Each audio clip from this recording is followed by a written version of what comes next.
அந்த மயில் நிலையில கொஞ்சம் கொஞ்சமா அஞ்சங்குல சுவாசமா இருந்து மேல் நோக்கி எழும். அப்படி மேல் நோக்கி எழுந்து அத மூலாதாரம் வரைக்கும் போய் அப்படியே முன்னோக்கி எழுந்து அப்படி ஆக்னேய சக்கரத்துல போய் நிக்கிறது தான் மயில் நிலைன்னு சொல்றோம்.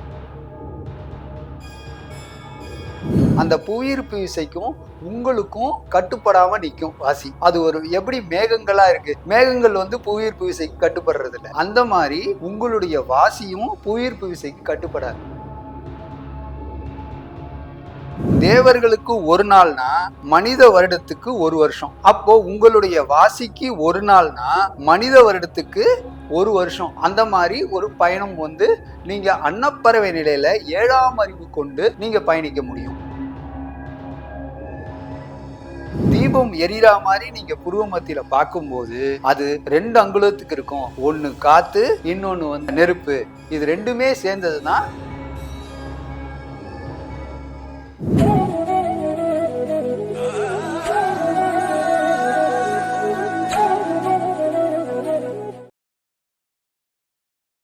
நேயர்களுக்கு வணக்கம்.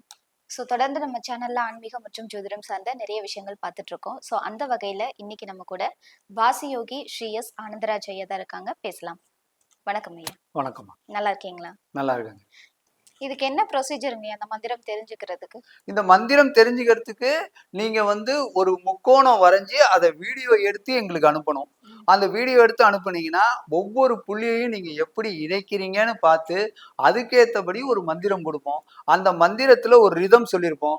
அந்த ரிதமுக்கு ஏற்ப நீங்க விசித்தி சக்கரத்துல இருந்து மேல் நோக்கி ஊதணும். அப்படி மேல் நோக்கி ஊதும் போதுதான் அந்த வாசி கொஞ்சம் கொஞ்சமா சிரசுக்குள்ள ஒடுங்கும். ஒரே நாள்ல இது நடந்துராது.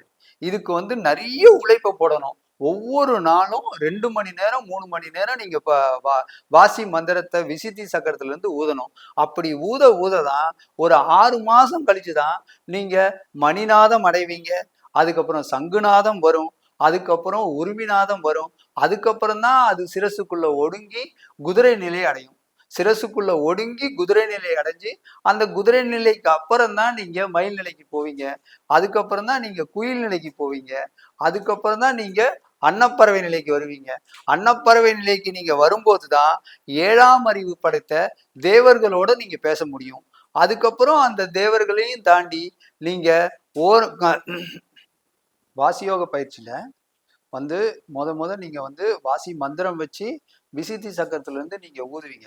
அப்படி ஊதும் போது சிரசுக்குள்ள ஒடுங்கின உடனே குதிரை நிலைன்னு ஒரு நிலை வரும். அந்த நிலையை வந்து ஏன் சித்தர் மகான்கள் குதிரை நிலை அப்படின்னு சொல்லியிருக்காங்கன்னா, உங்களுடைய மூளையை விட்டு வெளியில சுத்தி சுத்தி சுத்தி சுத்தி வரும் உங்க வாசி. அது சுத்தி சுத்தி வரும்போது அது வந்து 6 அங்குல சுவாசமா இருக்கும். அந்த 6 அங்குலத்துக்கு நீங்க வாசியை வந்து சிரசுக்குள்ள ஒடுங்கி நீங்க வாசியோக பயிற்சி பண்ணும்போது 6 தடவை சிரசுக்குள்ள அது சுவாசம் பண்ணும். அதனாலதான் அது 6 அங்குல சுவாசம்னு நாங்க சொல்றோம். 6 அங்குல சுவாசமா இருந்து அது சிரசை சுத்தி சுத்தி வரும்போது குதிரை நிலைன்னு இருக்கும். அந்த குதிரை நிலை வந்து குலதெய்வ நிலை அப்படின்னு சொல்லுவாங்க சித்தர்கள். அந்த குதிரை நிலையில இருக்கும்போது உங்களுடைய கண்களுக்கு எல்லா குலதெய்வங்களும் தெரியும். குலதெய்வங்கள் அப்படின்னா வந்து இறந்து போன பிரேதாத்மா தான் குலதெய்வம். அந்த இறந்து போன பிரேதாத்மாவை நீங்க பார்க்க முடியும். நீங்க உங்களுடைய மூதாதையரான தாத்தாவெல்லாம் நீங்க கண்கொண்டு பார்க்க முடியும். அவர் கண்கொண்டு உட்கார்ந்து இருக்கிறது, பேசுறது எல்லாமே உங்களுக்கு கேட்கும். அப்ப குலதெய்வ நிலையில அந்த அந்த அந்த குதிரை நிலைய நீங்க அடக்கி புருவ மத்தியில அடக்கி அதுக்கப்புறம் அது புருவ மத்தியில இருந்து மேல் நோக்கி எழும். அப்படி மேல் நோக்கி எழும்போது அது 5 அங்குல சுவாசமா இருக்கும். அது 5 அங்குல சுவாசமா இருக்கும்போது அதை வந்து மயில் நிலைன்னு சொல்றோம். அந்த மயில் நிலையில கொஞ்சம் கொஞ்சமா 5 அங்குல சுவாசமா இருந்து மேல் நோக்கி எழும். அப்படி மேல் நோக்கி எழுந்து அது மூலாதாரம் வரைக்கும் போய் அது அப்படியே முன்னோக்கி எழுந்து புருவ மத்தியில ஆக்னேய சக்கரத்துல போய் நிற்கும். அப்படி ஆக்னேய சக்கரத்துல போய் நிக்கிறது தான் மயில் நிலைன்னு சொல்றோம். அந்த மயில் நிலை அப்படின்றது வந்து உங்களுடைய வாசி மூளைக்குள்ள போயிடும். மூளைக்குள்ள போய் 5 அங்குலமா அது வந்து சுவாசத்தை பண்ணும். அது 5 அங்குலமா சுவாசம் பண்றதுதான் மயில் நிலை. அந்த மயில் நிலை அப்படின்றது டைம்ல நீங்க எப்படி வாசியோக பயிற்சி பண்ணணும் அப்படின்னு பார்த்தா, ஃபர்ஸ்ட் சுவாசம் வந்ததுக்கு அப்புறம் நீங்க வாசி மந்திரத்தை புருவ மத்தியில நினைக்கணும். அதுதான் வந்து மயில் நிலை. அப்படின்னா அந்த மயில வந்து தோகை எப்படி ஃபாலோ பண்ணுதோ அது மாதிரி நீங்களும் வாசி வந்து சுவாசம் பண்ணதுக்கு அப்புறம் பின்னோக்கி உங்களுடைய வாசி மந்திரத்தை நினைச்சுக்கிட்டே வரணும் புருவ மத்தியில. அப்படி நினைச்சுக்கிட்டே வரும்போது அந்த வாசி சிரசுக்குள்ள ஒடுங்கி நாளங்குல சுவாசமா மாறும். அப்போ மயில் நிலையில அது வெள்ளை கலர்ல இருக்கும் புருவ மத்தியில. அந்த வாசி உள்ளுக்குள்ள ஒடுங்கும் போது குயில் நிலைக்கு கருப்பு நிறமா மாறிடும். அப்ப கருப்பு நிறமா மாறும்போது நீங்க வாசிய புருவ மத்தியில பார்க்க முடியாது. ஆனா அந்த வாசி சுவாசம் பண்றத காதுகள்ல கேட்கலாம். அந்த காதுகள்ல கேட்கறதுனாலதான் சித்தர் மகான்கள் அதை வந்து குயில் நிலைன்னு சொல்லியிருக்காங்க. குயில் எப்படி பாடுது அது மாதிரி நீங்க காதுகள்ல உங்களுடைய வாசிய புருவ மத்தியில நீங்க கேட்க முடியும். அப்படி கேட்கறது தான் குயில் நிலை. அந்த குயில் நிலையையும் தாண்டி நீங்க போகும்போது 3 அங்குல சுவாசமான அன்னப்பறவை நிலை வரும். அன்னப்பறவை நிலை வரும்போது உங்களுடைய வாசி வந்து பூமத்திய ரேகையான அந்த புவியீர்ப்பு விசை இருக்கு பாருங்க, அந்த புவியீர்ப்பு விசைக்கும் உங்களுக்கும் கட்டுப்படாம நிற்கும் வாசி. அது ஒரு எப்படி மேகங்களா இருக்கு, மேகங்கள் வந்து புவியீர்ப்பு விசைக்கு கட்டுப்படுறது இல்லை. அந்த மாதிரி உங்களுடைய வாசியும் புவியீர்ப்பு விசைக்கு கட்டுப்படாது.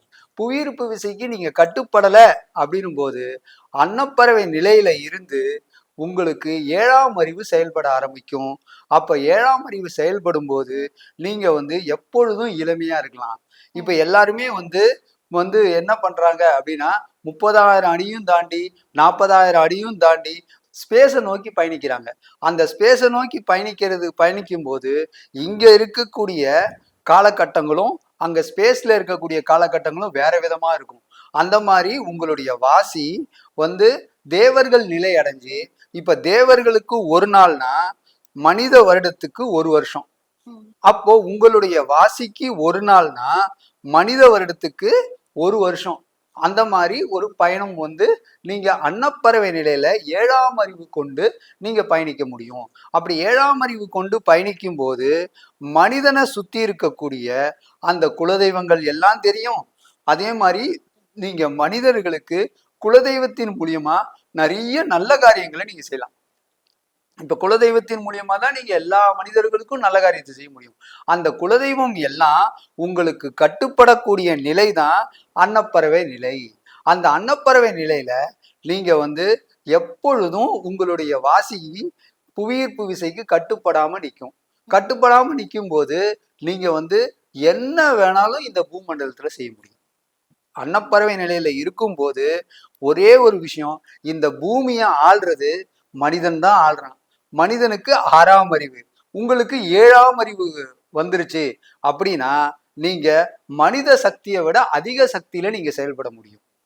அந்த செயல்படக்கூடிய முறையே நீங்க வாசியோக பயிற்சி பண்ணா மட்டும்தான் நீங்க இதை அடைய முடியும். எப்படி உங்க மனிதனுக்கு உயிர் கொடுத்த தேவர்களை நோக்கி நீங்க பயணிக்கிறீங்க அப்படின்னா அன்னப்பறவை நிலையில தான் நீங்க தேவர்களை நோக்கி பயணிப்பீங்க.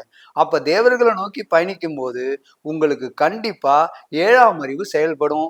3வது கண் திறக்கப்படும். 3வது கண் திறக்கும் போது நீங்க அண்ட சராசரத்தை எல்லாத்தையும் பார்க்க முடியும். தேவர்கள் சொல்ற மந்திரங்கள் எல்லாம் நீங்க காதுகள்ல கேட்க முடியும். நீங்க 3 மணி 4 மணிக்கே எழுந்திருவீங்க அன்னப்பறவை நிலையில இருக்கும்போது.